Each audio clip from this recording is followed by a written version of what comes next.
about to make my protein shake, and then I'm gonna head over to the other room over there. We have an open concept downstairs, so I'm gonna head over there. And let me put my stuff on. All right, first of all, I'm an entrepreneur. I've been traveling the world. I'm a global investor. That's what I do. That's who I am. By the end of this video, I'm going to tell you how much YouTube pays me for the last 6 years. We've gotten over 1 million views on YouTube. So I'm going to tell you how much YouTube, as long as we get to 50 views, I'll tell you 50 viewers, I will tell you how much YouTube has paid me for the last 6 years. And also, if you're struggling with YouTube, I can help you. If you're struggling to make money online, that's what this video is going to be about. So stick through to the end. I have some pointers for you.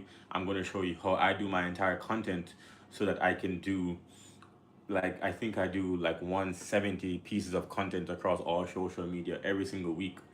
So I'll show you how to do that. So you don't have to spend all your time creating content. You can actually create content once and then just do all of that to make yourself rich on YouTube.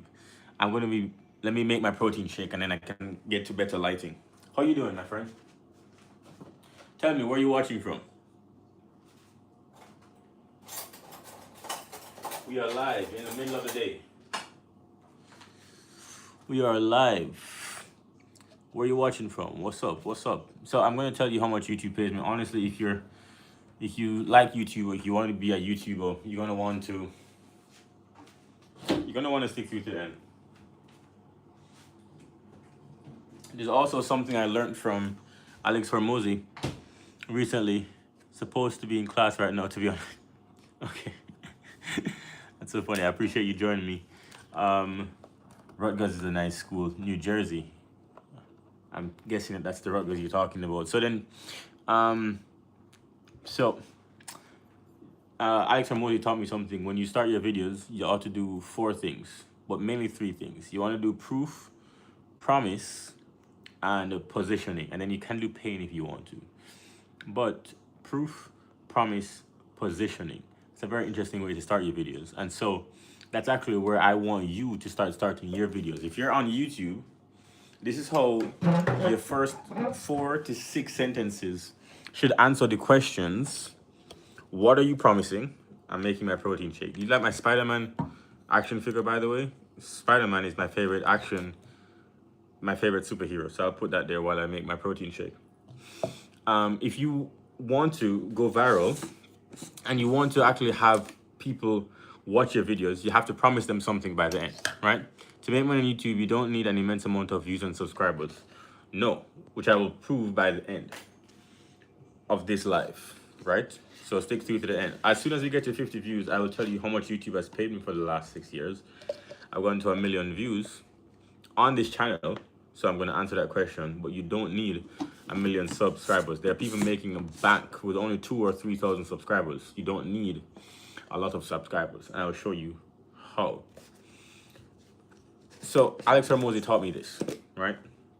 First of all, Alex Hormozy, if you don't know, he is someone that did $100 million by the time he was like 30 or 31 or something like that, something crazy. And so then he teaches people all over the world, like I do. So then he's a teacher of teachers. You can think of him that way, right? And so if you want people to watch to the end, you have to promise them what they're going to get to watch to the end. You have to tell them why they need to listen. And then you have to give them a plan of what you're going to talk about. So I'm going to help you to do the 3 things I promised at the beginning. So that's how I'm going to start every YouTube video now. So then something you can learn. So then again, I'm a global entrepreneur.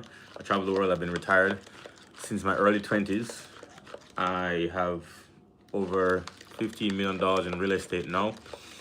And I have 5,000 students all over the world. By the end of this video, I'll show you how my YouTube grew from 0 to 1 million views and how much YouTube has paid me during that time.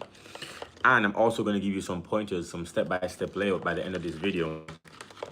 And if you're struggling to go with YouTube, I can help you to get to the next level. You see, that's how you start your videos. And then that's the 4 P's: plan, proof,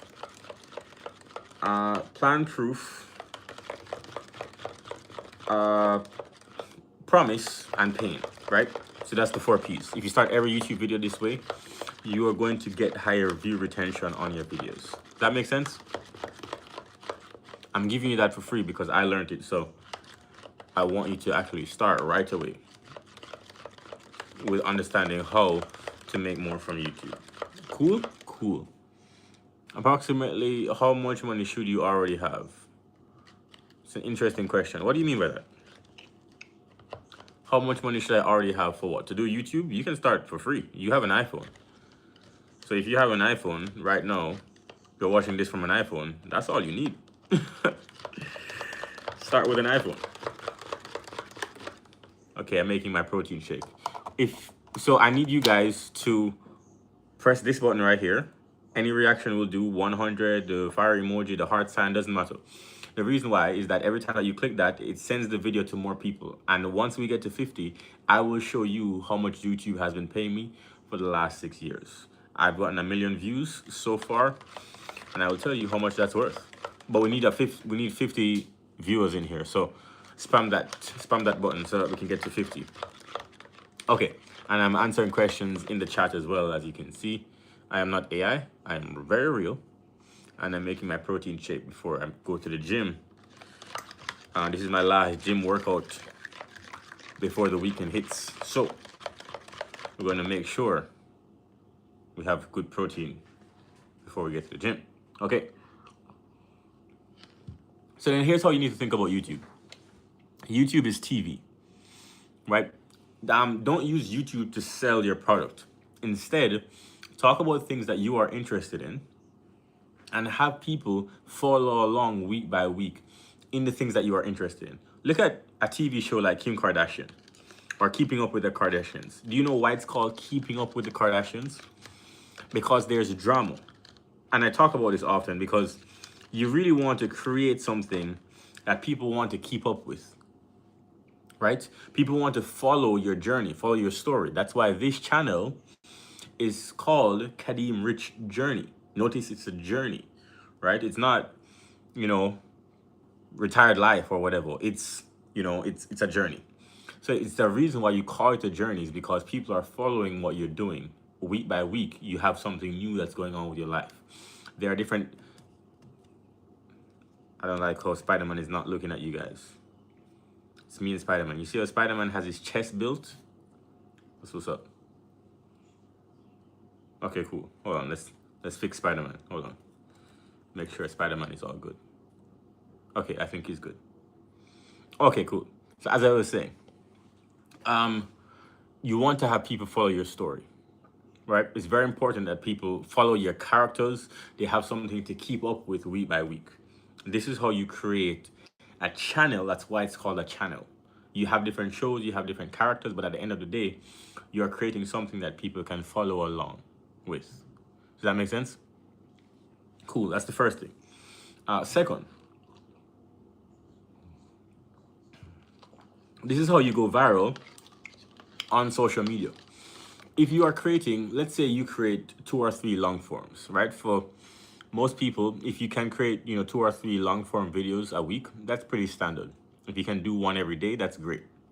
If you're just doing 1, find a way to just do at least 1 or 2 more. They don't have to be as high quality, but if you have a high quality one that, let's say it comes out on Sunday, try to do another one on Wednesday and another one on Friday, just so that you have more traction. The more videos that you can make, the more content that you'll have, especially if you do this for a year. Because here's what's going to happen. This is how I create 180 pieces of content every single week. So I create my long form content, let's say it's 10-15 minutes. And then from that 10-15 minutes, I have content that can then be broken up into shorts. And then the shorts that go viral, I can write content about it. And I can do the transcripts from the long form and I create content from that too.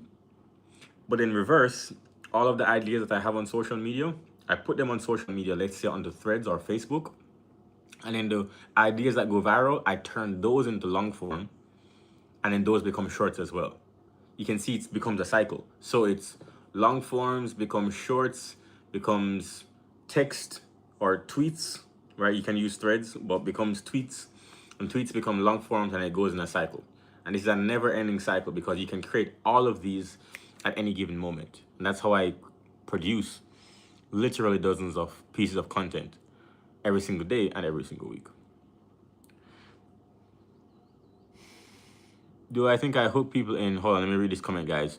Do you think I hook people in by telling them how I went from hard living to financial freedom? I feel like many would be inspired, but other people would think it's just fantasy. Here's what I think about marketing. Not marketing, but here's what I think about storytelling. It's a better answer.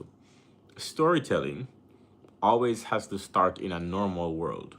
You can't start in too far from where the viewer is. So then, like a movie, you have to set the tone for the normal world. If you're starting deep into the action, you don't start at the climax, right? You start, this is where everything is happening. We explain who this character is, what's going on, who is this person, maybe in the middle of a conversation. So you join the conversation.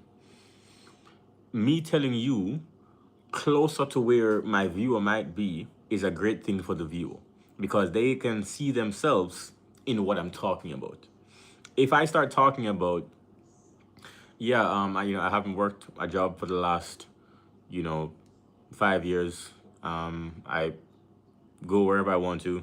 I eat out every day. I don't struggle with bills. If I start talking like that, and if you, that's my life, right? If you want to go like further out, you can say, yeah, I was Lamborghini shopping this morning, and I didn't know which color to pick. But I just feel like it's so easy if you can just skip on the Lamborghini and get the Porsche. Let's imagine if I started talking like that, then it would be so far removed that most people wouldn't find it relatable. And so then that's not really useful for the audience. And 90% of people won't be able to relate to that. But if you have an understanding for 90% of people, then you talk about, you know, struggling with bills, struggling with kids, struggling with your neighbor. These are day-to-day things that people can relate to. And that's where you want to start. But then you don't want to stay there because you do want to be yourself and go back to who you are. Right? Like you wouldn't hear Taylor Swift talking about like people messing up her Starbucks order. But she does talk about loving coffee. You see? That's more relatable. Or enjoying the rain, you know, on the farm. Or whatever Taylor Swift talks about. I don't know. I am a fan of Taylor Swift. I'm a fan of anybody that does something meaningful to the best possible extent that they can. I'm a fan of those people. Alright, so here's my thing about Spider-Man. Spider-Man is supposed to be a boy, right? I feel like not many boys I know. Well, I don't know many boys actually, but when I was a boy, I didn't have an 8-pack. That's a one, two, three, four. Why does Spider-Man have an 8-pack? I had a 6-pack, I don't I didn't have an 8-pack when I was 16. So I don't know. Is that normal? Enjoy your class, dude. It is the same thing for fiction. Telling stories is something that you learn from studying fiction, actually. That's a great analogy. You can study Disney stories, you can study Pixar movies, you can study fairy tales. It always starts the same. In fact, if you want to study storytelling, you can study stories like Lion King or The Wizard of Oz or even Star Wars. You can study some of the greatest stories in the world. What you'll find is that they share common things. For example, here is a story framework that you can use. The main character starts, they find some success, right? But then they face an obstacle and then they crash. Then they meet a mentor. The mentor helps them to break through. Then they break through. Then they experience some new elevated thing. Then they have to face the final boss, the final test, and then they transform into a happy ending. But if you look at it, it goes like this. Then they crash. Then they meet the mentor. The mentor helps them to do the thing. And then the climax. And then the movie subsides. So it's this, this, this. That's the movie. Every single time. Right?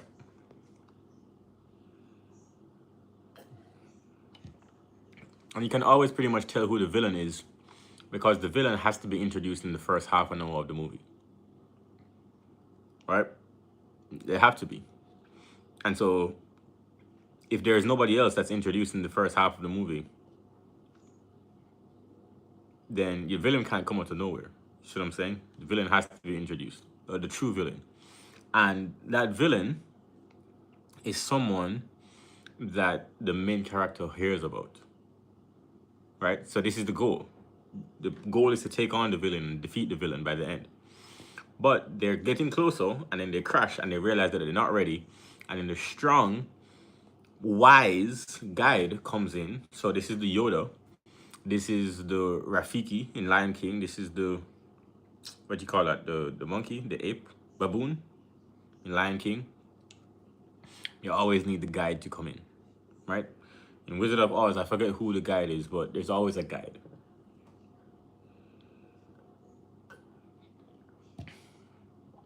You always need a guide.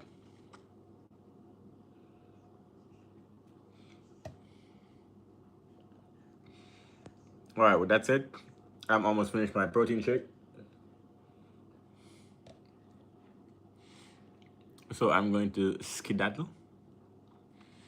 I always like going live for... Oh, I said I was going to... Well, we haven't gone to 50 views yet. I said I was going to give you guys... No, well... I said I was going to give you guys how much YouTube has paid me for the last 6 years. But I want to go live. Someone said if I go live today, 11 in Jamaica time, that they would join me. I don't know if that person made it. But shout out to that person, because they're the reason I'm live at this time. Normally, I'd be live like maybe half an hour before. No, maybe like an hour before. But they're the reason that I came live at 11. Oh shit. This is my Spider-Man action figure. He's gonna wave goodbye, and we're gonna go.